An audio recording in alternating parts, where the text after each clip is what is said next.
우리는 조용히 사는 법부터 배웠습니다. 감정을 드러내면 예민하다 하고 목소리를 내면 버릇없다 했습니다. 오늘 들려드릴 작품은 샬럿 브론테의 제인 에어입니다. 사랑받지 못한 소녀가 세상과 타협하지 않고 자신의 뜻을 지키며 사랑을 선택하기까지의 여정. 이야기는 조용해지기를 강요받던 집에서 제인이 처음으로 목소리를 잃던 날부터 시작됩니다. 게이츠헤드 저택은 붉은 벨벳 커튼과 금빛 액자, 거울과 초상화로 가득한 집이었습니다. 하지만 그 화려함은 제인에게 단 한 번도 따뜻하지 않았습니다. 제인은 부모를 잃은 뒤 외삼촌의 집에 맡겨졌습니다. 외삼촌은 살아있는 동안 제인을 친딸처럼 아꼈습니다. 하지만 그가 세상을 떠난 날, 이 집은 곧 차가운 감옥이 되었습니다. 외숙모 리드는 자신의 새 아이 외에는 아무도 가족으로 인정하지 않았습니다. 제인에게는 단 한 줄기 자비도 허락되지 않았습니다. 가장 잔혹한 존재는 사촌 존 리드였습니다. 그는 책을 빼앗고 제인을 밀치고 발로 차기까지 했습니다. 그리고 모두가 그 폭력을 묵인했습니다. 그날도 존은 제인이 읽던 책을 낚아채더니 책등으로 그녀의 이마를 쳤습니다. 제인은 움찔했지만 이번엔 참지 않았습니다. 책을 그대로 그의 얼굴에 던졌습니다. 정적이 흘렀고 곧장 리드 부인이 달려와 소리쳤습니다. 이 미친 계집애. 제인은 그날 집에서 가장 으스스한 방으로 끌려갔습니다. 레드룸. 외삼촌이 마지막 숨을 거둔 방이었습니다. 두꺼운 커튼이 창을 가리고 가구는 흰 천으로 덮여 있었고 시계 소리만 방 안을 채웠습니다. 벌을 받는다는 건 이해할 수 있었습니다. 하지만 그보다 더 깊게 스며든 건 누구도 함께하지 않는 외로움이었습니다. 어느 순간 허공 어딘가에서 빛이 번쩍였고 제인은 그대로 비명을 질렀습니다. 하녀가 달려왔지만 리드 부인은 그 비명을 관심받으려는 짓이라며 잘라냈습니다. 그 애는 미쳤어요. 존 리드가 덧붙이자 아무도 더는 그 방에 머물지 않았습니다. 문이 닫혔고 제인은 다시 완전히 혼자 남겨졌습니다.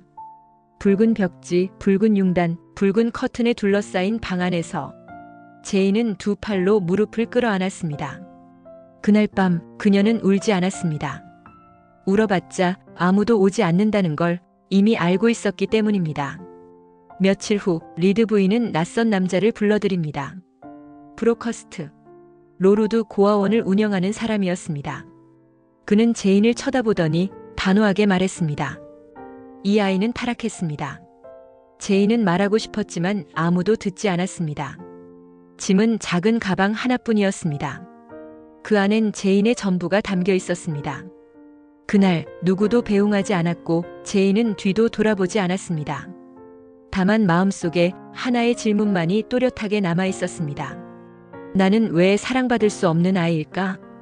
이야기는 그 질문을 아는 채 이른 새벽 로루드로 향하는 마차와 함께 이어집니다.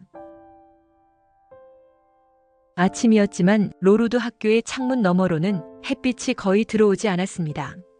돌로 된 회색 건물은 발소리 하나조차 울리지 않았고 그 속에서 제인은 순종이라는 단어를 처음 배웠습니다. 기상은 새벽 5시. 찬물 세수와 식은 죽 한 그릇. 말은 조심해야 했고 체벌은 일상이었습니다. 작은 말실수 하나에도 복도의 찬 기운이 등을 타고 흘렀습니다. 하지만 이 삭막한 곳에도 단 하나의 빛이 있었습니다. 그 소녀의 이름은 헬렌 번스. 말수가 적고 늘 책을 읽던 아이. 선생님에게 뺨을 맞아도 눈을 내리깔 뿐 눈물 한 방울 흘리지 않던 아이.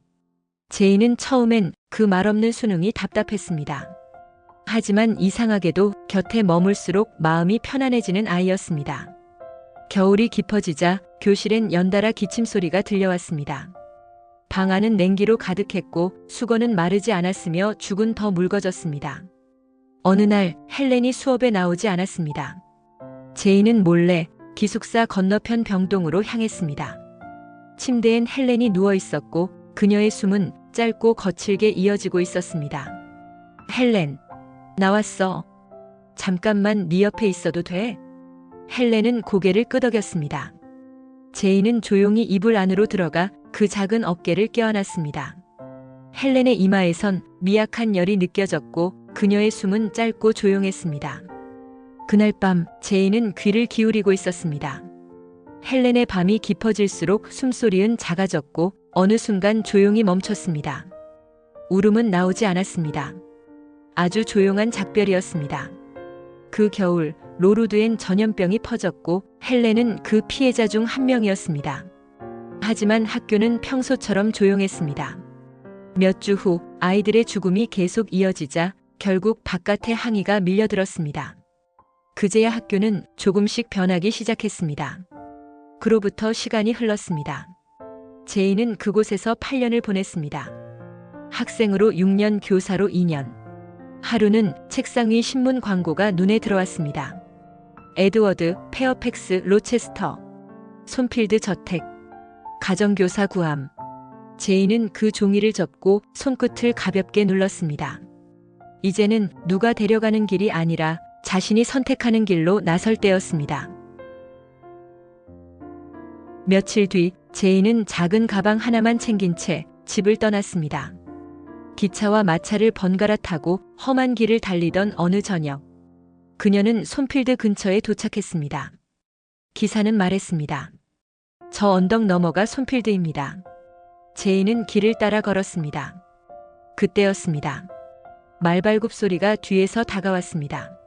어두운 산길, 달빛에 젖은 바위 틈에서 한 남자가 말에서 미끄러져 중심을 잃었습니다. 제인은 달려갔습니다. 그는 말없이 몸을 일으키려 애썼습니다. 손은 거칠었고 눈빛은 어두웠지만 낯설고도 강한 인상이 남았습니다. 괜찮으세요? 제인이 조심스럽게 물었습니다. 그는 대답 없이 제인을 똑바로 바라보다가 말에 올라탔습니다. 손필드를 찾아왔소? 낮고 단호한 목소리였습니다. 제인이 고개를 끄덕이자 그는 말머리를 돌려 어둠 속으로 사라졌습니다. 제인은 그 자리에 잠시 멈춰 서 있었습니다. 이름도 이유도 몰랐지만 지금 이 만남이 다시 시작될 것 같은 예감이 남았습니다. 손필드 저택은 생각보다 더 컸고 더 조용했습니다.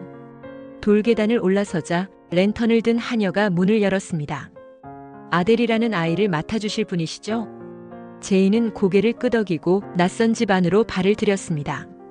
높은 천장과 차가운 벽, 그 사이엔 긴 복도와 멈춰있는 공기가 있었습니다. 그날 밤 제인은 창밖을 내다보았습니다. 눈 위에는 말발굽 자국이 선명하게 남아있었습니다. 분명 조금 전 그와 나눈 첫 만남의 흔적이었습니다. 손필드 저택의 아침은 기이할 만큼 고요했습니다. 두꺼운 벽과 긴 복도, 양탄자 위를 걷는 발소리조차 쉽게 들리지 않았습니다. 제인은 아델이라는 소녀의 교육을 맡았습니다. 프랑스어, 발음 교정, 산수까지. 아델은 활기찬 아이였습니다. 틀린 문제를 맞히면 박수를 치고 수업이 끝나면 제인의 팔을 붙잡고 웃었습니다. 메르시, 마드무아젤 제인. 또박또박 말하던 그 말투가 제인의 귓가에 오래 남았습니다. 저녁이면 제인은 늘 벽난로 앞에 앉아 책을 읽었습니다. 그 시간의 저택은 말소리도 발소리도 들리지 않았습니다. 그러던 어느 날 밤 하녀가 말했습니다. 오늘 밤 주인 어른이 부르실 겁니다. 제인은 고개를 들었습니다. 그리고 곧 예상했던 얼굴 하나가 떠올랐습니다. 며칠 전 산길에서 마주쳤던 바로 그 남자. 그가 이 집의 주인이라는 사실이 이상하게도 낯설지 않았습니다. 그날 밤 그는 말을 타고 저택 앞에 도착했습니다. 내릴 때까지 단 한마디도 하지 않았습니다. 저녁 식사 후 그는 제인을 바라보다 불쑥 질문을 던졌습니다. 이야기하는 건 좋아하시오? 제인은 잠시 망설이다가 짧게 대답했습니다. 사람 이야기는 좋아합니다. 그는 웃지 않았지만 그 말에 눈빛이 잠시 머물렀습니다. 대화는 그걸로 끝나버렸고 방 안엔 다시 정적이 흘렀습니다. 제인은 자리를 피하듯 조용히 방을 나왔습니다. 복도는 차갑고 텅 비어 있었고 그녀의 발소리만 울리고 있었습니다. 그때였습니다. 어디선가 누군가의 웃음소리가 희미하게 들리는 것 같았습니다. 제인은 조용히 걸음을 멈췄습니다. 복도엔 아무도 없었고 불 켜진 방도 없었습니다. 하지만 방금 들은 소리는 공기처럼 벽 너머로 스며들었고 제인의 등 뒤에 서 있는 듯 했습니다. 그 순간 이 저택 어딘가에 누군가 혹은 말하지 못할 비밀이 숨어 있다는 느낌이 들었습니다. 며칠이 또 지났습니다. 제인은 늦은 밤 복도를 지나고 있었습니다.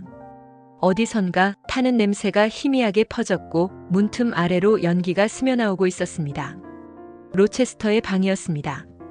제인은 곧바로 문을 열고 달려들어갔습니다.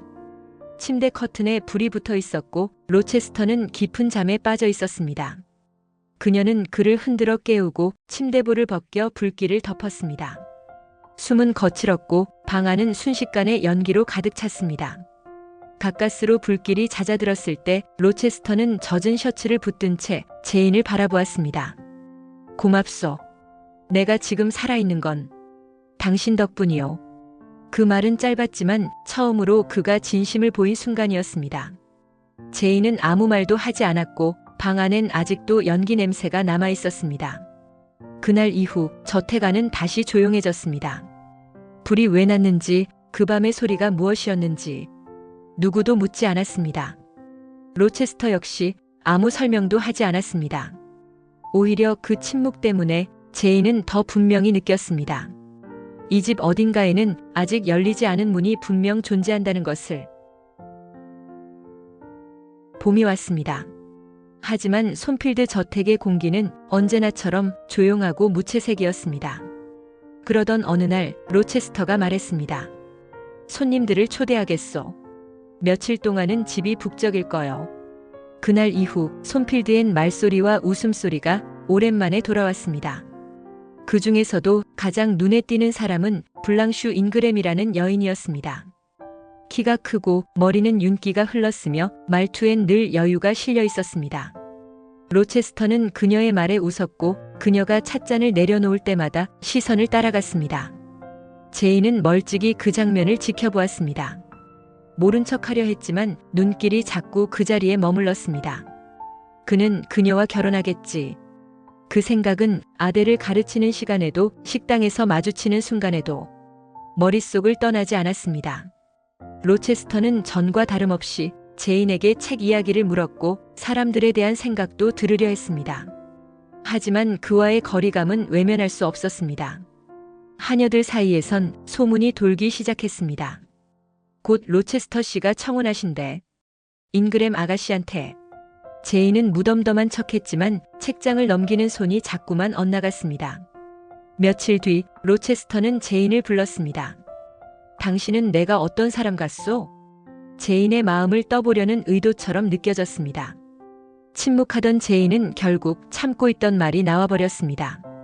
내가 감정 없는 기계라도 된다고 생각해요? 그 말은 그녀 스스로도 예상하지 못한 것이었습니다. 당신은 저를 시험했고 상처도 줬어요. 그게 재미였겠죠. 하지만 저도 사람입니다. 그는 질투와 분노가 가득 찬 제인을 보며 잠깐의 놀람이 스쳤지만 그 눈빛 어딘가엔 들키고 싶지 않은 기쁨이 조용히 번져가고 있었습니다. 말은 없었지만 제인의 마음이 그에게 닿고 있다는 걸 그는 알고 있는 듯 했습니다. 그날 밤 제인은 창가에 앉아 있었습니다. 커튼 사이로 들어오는 달빛 아래 말로 설명할 수 없는 감정들이 서서히 가라앉고 있었습니다. 그녀는 이제야 자신이 왜 마음이 아팠는지를, 왜 이 감정이 지워지지 않는지를 조금씩 알아가고 있었습니다. 며칠 뒤 로체스터는 제인을 다시 불렀습니다. 창밖에선 비가 내리고 있었고 정원엔 아무도 없었습니다. 당신 떠날 생각인가요? 그는 문득 그렇게 물었습니다. 제인은 고개를 끄덕였습니다. 블랑슈 잉그램과 결혼하신다면 제가 더 머무를 이유는 없겠죠. 잠시 침묵이 흘렀고 로체스터는 가까이 다가와 말했습니다. 그건 오해요. 그런 일은 없습니다. 나는 당신을 사랑하오. 말은 조용했지만 그 눈빛만큼은 단호했습니다. 제인은 숨을 들이마셨습니다. 바람에 나뭇가지가 흔들리고 하늘이 울리는 소리가 들려왔습니다. 농담이면 그만두세요. 농담이 아닙니다. 그는 한 걸음 더 다가왔습니다. 나는 당신과 결혼하고 싶소. 지금 이 순간부터. 그 말에 제인은 잠시 숨을 멈췄습니다. 마치 오래 닫혀있던 창이 안쪽에서 천천히 열리는 듯 했습니다. 그날 밤 제인은 창가에 앉아 있었습니다. 창밖엔 여전히 비가 내리고 있었습니다. 그녀는 이제 자신의 마음이 더는 도망칠 수 없는 방향으로 향하고 있다는 걸 느끼고 있었습니다. 하지만 그 행복은 오래 머물지 않았습니다. 며칠 뒤 결혼식 날 아침, 성당 문이 열리자 그 안엔 낯선 두 사람이 조용히 서 있었습니다. 이 결혼은 무효입니다. 그들 중 하나가 말했습니다. 목소리는 낮았지만 공기를 가르는 듯 선명했습니다. 제인은 숨이 멎은 듯 서 있었고 로체스터는 아무 말 없이 고개를 숙였습니다. 한참 뒤 그가 입을 열었습니다. 내가 숨기고 있던 게 있습니다. 손필드 저택에 내 아내가 살고 있어요. 그녀는 살아있지만 정신이 온전하지 않습니다. 순간 주위의 모든 소음이 사라졌습니다. 공기마저 멈춘 듯 했고 제인의 가슴 속에서 사랑과 믿음, 그리고 기대까지도 하나씩 꺼져가는 듯 했습니다. 사람들의 시선 속에서 로체스터는 눈을 감았습니다. 나는 그녀를 가두고 싶지 않았습니다. 하지만 함께 살아갈 수도 없었습니다. 그래서 숨겼습니다. 그게 내가 택한 방식이었습니다. 결혼식이 무산된 뒤 손필드 저택엔 정적만이 흘렀습니다. 아델은 제인의 손을 꼭 붙잡았고 하녀들은 눈을 마주치지 않았습니다. 로체스터는 제인을 찾지 않았습니다. 그 대신 긴 편지 한 통이 제인의 방 문틈으로 들어와 있었습니다. 당신을 속인 게 아니라 당신을 떠나지 않기 위해 진실을 감춘 것이요. 나는 당신을 사랑합니다. 지금도 앞으로도. 제인은 그 편지를 조용히 접었습니다. 그날 밤 그녀는 짐을 쌌습니다. 가방은 여전히 작았고 짐보다 스스로의 결정이 더 무겁게 느껴졌습니다. 그녀는 한동안 창밖을 바라보다 혼잣말처럼 속삭였습니다. 나는 새가 아니에요. 그 누구도 나를 가둘 수 없어요. 나에게도 나의 의지가 있어요. 사랑하고 있었습니다. 하지만 사랑은 자신을 내맡기는 일이 아니었습니다. 그래서 떠났습니다. 어디로 가는지도 모른 채. 사랑이 전부가 되지 않도록 자기 삶을 스스로 지켜내기 위해. 이름도 돈도 없이 떠난 여정은 곧 굶주림과 추위, 거절과 침묵으로 이어졌습니다. 제인은 마을의 문을 두드렸지만 모두들 그 낯선 얼굴을 경계했습니다. 비를 맞으며 들판을 헤매던 밤, 제인은 낡은 오두막 문 앞에 쓰러졌습니다. 그녀가 눈을 뜬 건 이튿날 아침 낯선 이의 손길이 이마를 닫고 있을 때였습니다. 정신이 드세요? 제인이 눈을 들자 따뜻한 미소를 머금은 여자가 보였습니다. 그 집엔 리버스 남매와 오빠가 살고 있었습니다. 다이애나와 메리, 그리고 그들의 오빠 세인트 존. 그들은 제인의 사정을 묻지 않았습니다. 그저 살고 싶다면 여길 집이라 생각하라고 말했습니다. 며칠이 지나자 제인은 스스로 그 집안일을 거들었고 리버스 자매와 함께 책을 읽고 나무를 뗐습니다.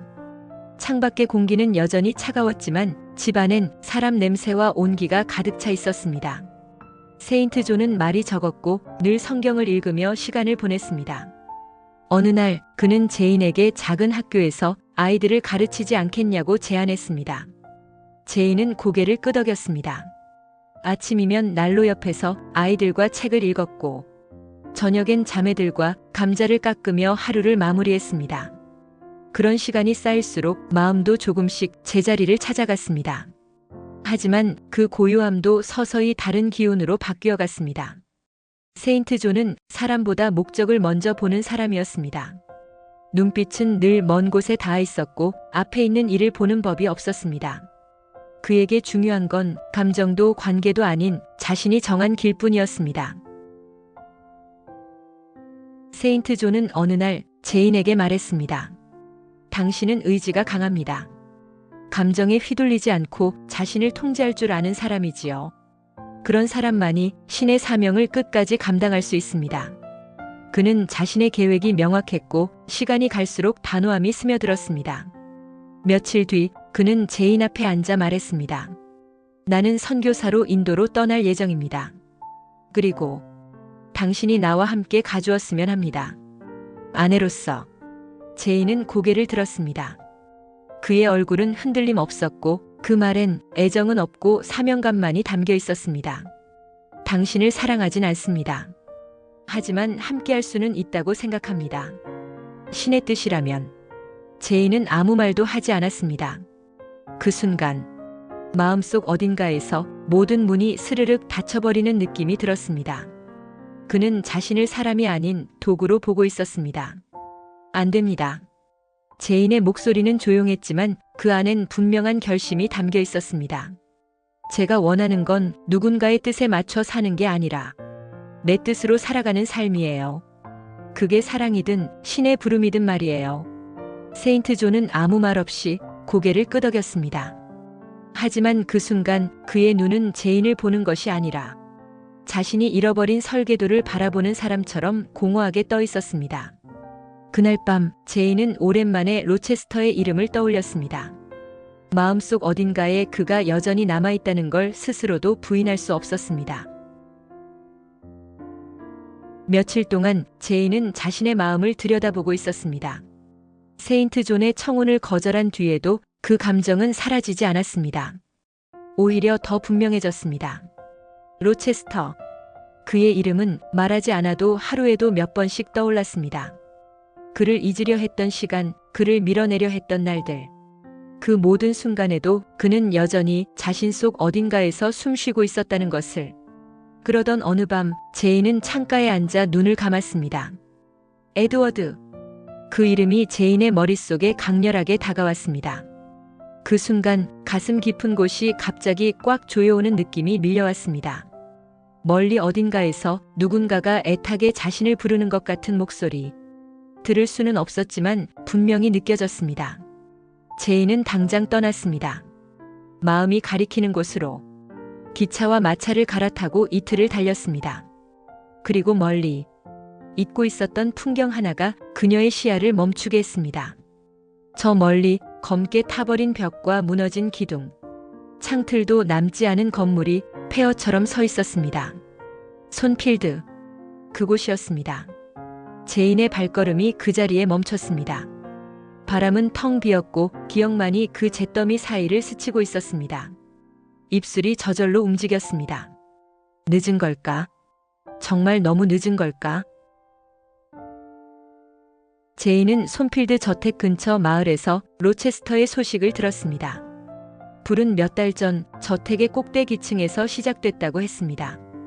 그날 밤 불길 속에서 하녀는 목숨을 잃었고 로체스터 혼자 남은 사람들을 구해냈습니다. 하지만 마지막 순간 지붕이 무너졌고 그는 시력을 잃고 한쪽 팔마저 다쳐버렸다고 했습니다. 지금은 저택 근처의 외딴 집 페르당에서 지낸다는 말도 함께 들려왔습니다. 다음 날 아침 제인은 그 집 앞에 섰습니다. 정원에는 그가 키우던 개가 조용히 앉아 있었고 로체스터는 의자에 앉은 채 하늘을 바라보고 있었습니다. 제인은 말없이 다가가 그 앞에 섰습니다. 바람에 스치는 치맛자락 소리, 낯선 숨결의 기척. 그는 고개를 들지 못한 채 말했습니다. 누구시오? 제인은 조용히 대답했습니다. 저예요. 제인이에요. 그 말에 로체스터의 손이 떨렸습니다. 제인, 정말 당신이요?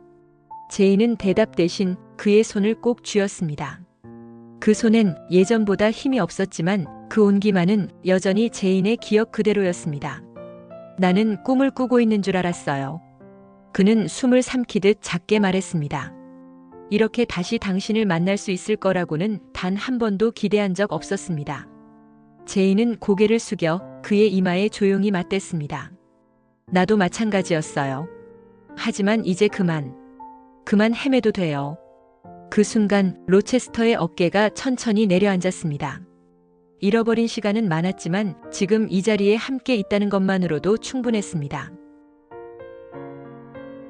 시간은 조용히 흘렀고 두 사람은 다시 함께 사는 법을 배워갔습니다. 로체스터는 더 이상 모든 것을 혼자 감당하지 않았고 제인은 누구의 그림자도 아닌 자기 이름으로 그 곁에 서 있었습니다. 아침이면 서로의 목소리로 하루를 시작했고 저녁이면 나지막한 대화 속에서 지나간 시간을 되짚었습니다. 로체스터의 시력은 아주 미세하게 한쪽 눈에 다시 빛을 담기 시작했습니다. 제인의 얼굴을 바라보며 말없이 고개를 끄덕였습니다. 그것은 말로 다할 수 없는 선물이자 서로에게 내려진 작은 기적이었습니다. 독자여, 나는 그와 결혼했습니다. 그렇게 제인이 당신에게 직접 말을 건네며 이야기는 끝을 맺습니다. 샬럿 브론테는 1816년 영국 요크셔의 외딴 시골 목사관에서 태어났습니다. 6자매 중 셋째였던 그녀는 어린 시절 어머니와 두 언니를 모두 병으로 잃었고 자신 또한 기숙학교에서의 가난하고 열악한 생활을 견뎌내야 했습니다. 제인 에어에 나오는 로루드 학교의 모델이 바로 그녀가 실제로 다녔던 코언브리지 학교였습니다. 1847년 브론테는 남성 필명 커러 벨이라는 이름으로 제인 에어를 출간합니다. 출간 직후 엄청난 화제를 일으켰고 빅토리아 시대 여성 작가들에게는 드물게 문단의 중심으로 떠올랐습니다. 이 작품은 여성의 목소리와 정신의 독립을 정면으로 다룬 영문 소설 중 하나로 평가받습니다. 특히 나는 새가 아니에요라는 문장은 19세기 여성 독자들에게는 자유선언문이었고 오늘날에도 여전히 감정에 울림을 주는 문장으로 남아있습니다. 어디 가서 이렇게 말해보세요. 제인 에어는 사랑보다 자존을 먼저 택한 사람의 이야기입니다. 이 한마디면 이미 책으로 잘난 척 성공입니다. 재미있으셨다면 구독과 좋아요도 부탁드릴게요. 감사합니다.